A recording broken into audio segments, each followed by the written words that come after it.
तर मित्रांनो, लास्ट व्हिडिओमध्ये मी तुम्हाला दावलं होतं की मला आलती चप्पलाची ऑर्डर. आता ऑर्डर प्लेस झाल्यानंतर मी पुढे काय प्रोसेस करतोय हे तुम्हाला सविस्तर सांगतो.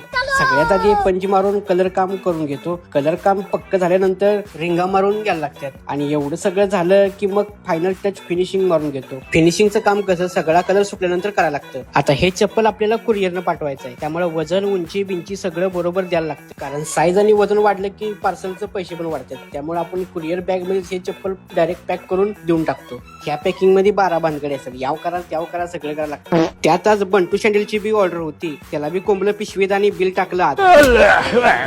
आता हे काम उरकतंय तेवढ्याच पेशंटचा फोन आला म्हणून बाहेर निघालो. रोम रोम भाइयों. एकतर सकाळपासून काही खाल्लं नव्हतं म्हणून आदित्य म्हणलं आज बाहेरच नाश्ता करूया म्हणून बाजूलाच प्रसादम मध्ये आलो नाश्ता केला. हाकेरवाला दोस्त काय आपला ओळखीचाच होता, आपण जरा टाइमपास केला. बाकी आत्ताच्या व्लॉग मध्ये एवढंच मित्रांनो. परत भेटू नवीन व्लॉग मध्ये.